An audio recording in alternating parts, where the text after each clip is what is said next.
uh, the real caste system of the Angreziath caste system has not been appreciated. So they keep talking about the Brahmanical caste being the dominant because they controlled Sanskrit. That was the allegation, that they controlled Sanskrit and they knew Sanskrit, others didn't, and therefore they had control of knowledge. But I don't think the corporate sector hires somebody because he knows Sanskrit. I don't think it happens.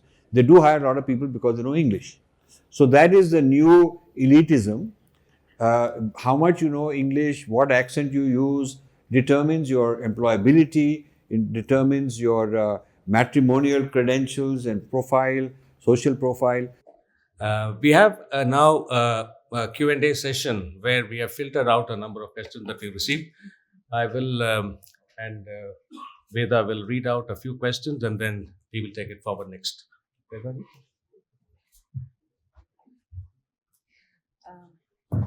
So our first question is, how do we Indianize the young minds, and and they're going away from our roots and our culture, and how do we inculcate the idea of Indianness in our youth? I would say we go back to education. Education at home, education at school level, alternate models of education. Do we have to subscribe to this factory model of education that the British gave us? Books in our mother tongue. It's been proven that children learn better in their Matrubhasha. So these are things that the education policy should focus on. It also is there in letter but not in spirit, because we've really not done anything about curriculum, bringing in Indian knowledge systems, things like that. But I think at an individual level, at a family level, one can do the best that one can by finding other sources of, if you're not unable to teach yourself, you can find other sources. These days the internet is there. I think we should use it for good things. Like all technology can be used as a force multiplier for good things. So education is something that we can take charge of ourselves. How shall we educate our children? Children, yeah. More Indianness. How do we Indianize? In the young minds. I see women here are wearing sari, but they all are wearing shirt and pant here. So prevail upon your children that at least on Sundays they wear Indian clothes and not Western clothes.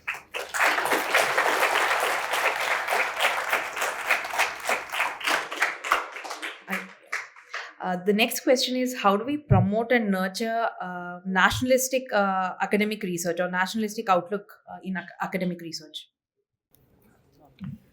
Well, there is the role for the government because they own the machinery, resources, huge amount of funding, and that the government has not done. They've talked about it.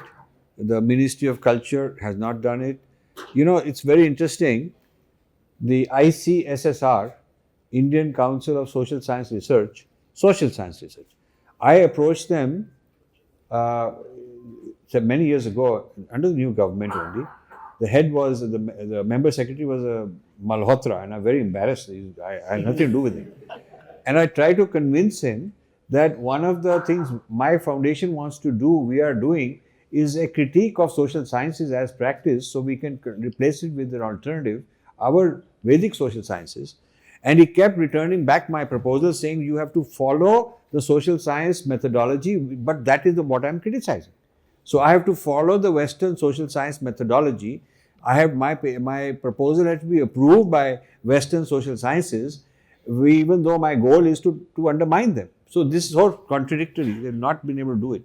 But one thing I will tell you, the role of Indian languages has not been, like we are speaking in English, now the role of Indian languages has not been properly appreciated. I think a large part of the real caste system of the Angreziath caste system has not been appreciated. So they keep talking about the Brahmanical caste being the dominant because they controlled Sanskrit. That was the allegation, that they controlled Sanskrit and they knew Sanskrit, others didn't, and therefore they had control of knowledge. But I don't think the corporate sector hires somebody because he knows Sanskrit. I don't think it happens. They do hire a lot of people because they know English. So that is the new elitism. How much you know English, what accent you use, determines your employability, it determines your matrimonial credentials and profile, social profile. So in fact, if they want to have a quota to bring up people, certain segments, they should have a job quota for people who are from the Indian language education system. They should have a quota like that, because those people are at a handicap compared to the English. They should tell all these Mahindras and all the Tatas, everybody, that now you got to reserve 25% for Indian language speaking people. That will level off the playing field, and that is how we could probably become a more nationalistic society. Again, the next one is also connected to the similar thing, is that how do we deal with increasing Hinduphobia in higher academics? So, Oh, that's a favorite topic. It's an old topic. So, in Hinduphobia is this anti-Hinduism kind of thing. So, we just came out with a book actually called 10 Heads of Ravana. 10 Heads of Ravana. I think you can buy it outside. We are training young scholars to be Kshatriyas, intellectual Kshatriyas. So this book takes 10. Book says that Ravana has been reincarnated as an intellectual, and these are 10 personas of Ravana. And each scholar took on one persona and wrote a big critical review. These are all Hinduphobic scholars. So we have people like Romila Thapar and Irfan Habib. We have Devdar Patnaik. We have Sashi Tharoor also. We have Wendy Doniger, a whole lot of these kind of people. And there is no ad hominem attack. There is nothing personal. It is taking their work, the written work, evaluating it, and giving a critical rebuttal. So that is the sort of thing we are doing to response to Hinduphobia, taking on the big intellectual giants of Hinduphobia and giving a response to it. I'll paraphrase the next couple of questions and align them together into one. What is the predominant reason for wokeism, and how do we define it a bit more simpler way? And how should India deal with such conspiracies and toolkits which are out to destroy us? So wokeism started when Marxism came and started being applied to race. And before there was critical race theory, there was critical legal theory. There was a Harvard law professor who coined the term critical legal theory a couple decades ago. And it has been, it was sort of a very dormant thing, not very active in the public.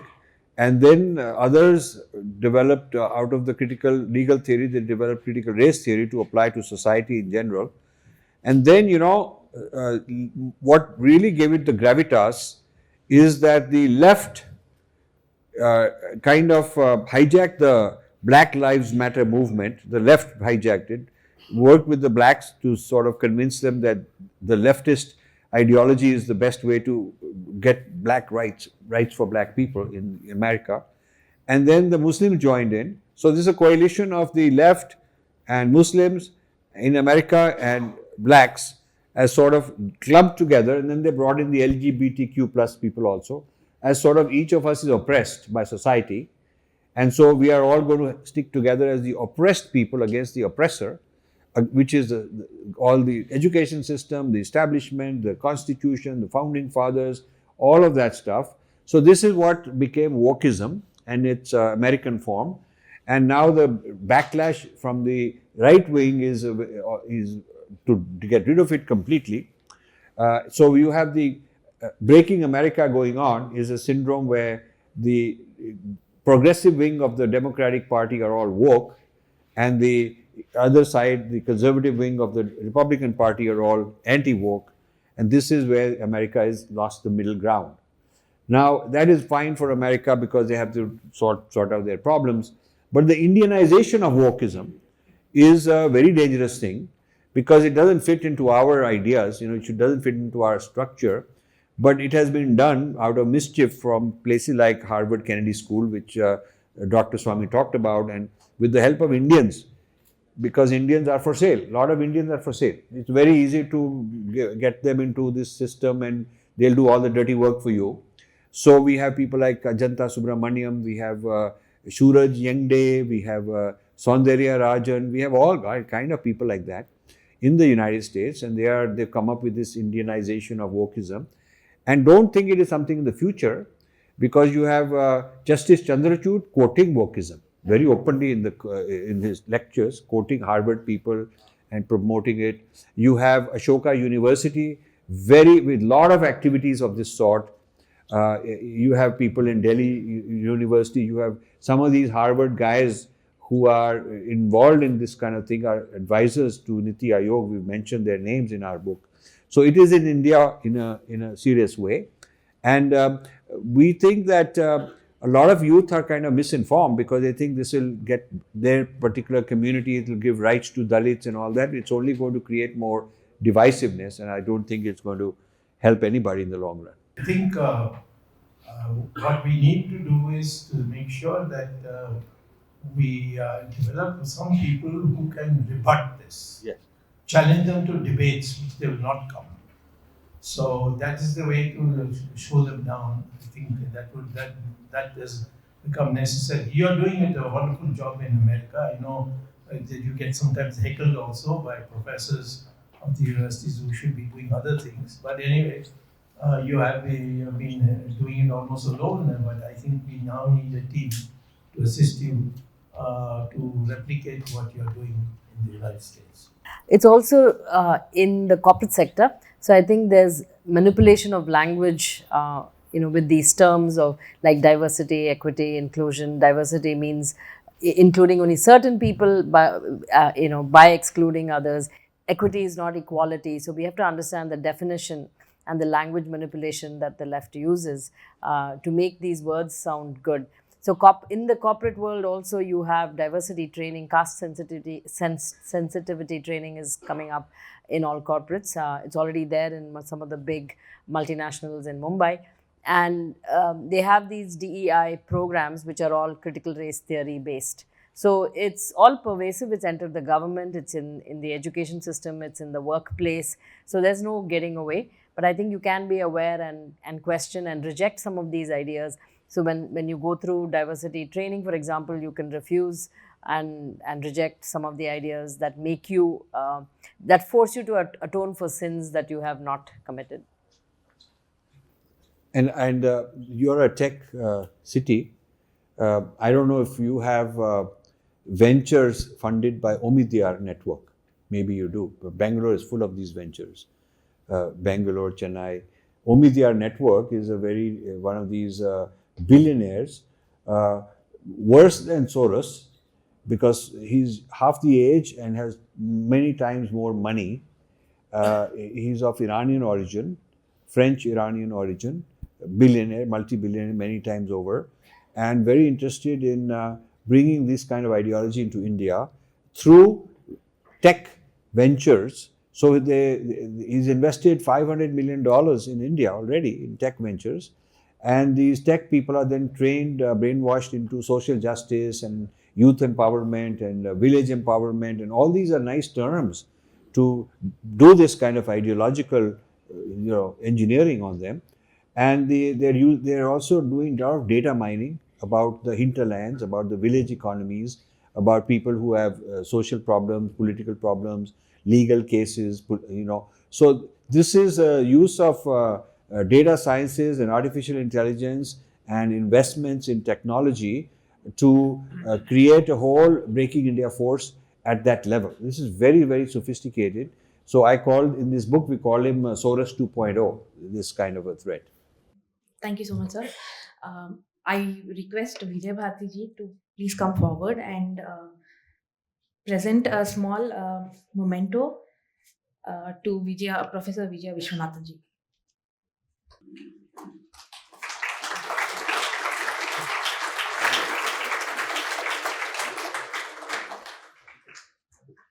I request Rajesh ji to felicitate Rajiv Malhotra ji.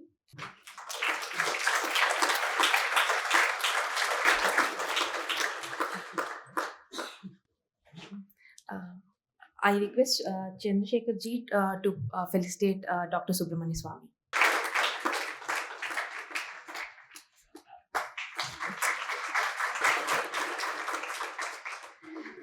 Ram Mohan ji, can you please felicitate and present a memento to BJ Rao garu?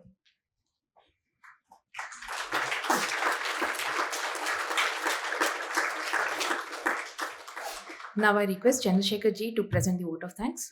Hello, everyone. First of all, thanks so much for giving me this opportunity to propose vote of thanks for this wonderful session. I'd like to start with the Vice Chancellor, Sri B.J. Rao garu, for permitting us to conduct this program here in a short notice. Thank you so much, sir. Then Arvind Rao garu, ex-DGP, he has been the initial contact for us to have this 3-day event. Thank you so much, sir. And then L.V. Subramaniam garu, ex-Chief Secretary, he is not here at the moment. And Chamarthi Umameshwara garu, he is here also amongst us. I would like to thank him. He has been coordinating with us. And Rajiv Malhotra ji, and of course Professor Vijaya Viswanathan ji. Without you, of course, we could not have done this program. And Sirish Dopeshwar ji, our President Pragna Bharati. And also I would like to thank the Police Department for cooperating with us. And B.S. Sharma ji, thank you, sir. And the management and staff of this university. And I think I haven't missed anyone. If I missed, sorry for that. Finally, thanks everyone for cooperating us to have this program successfully. Thanks so much.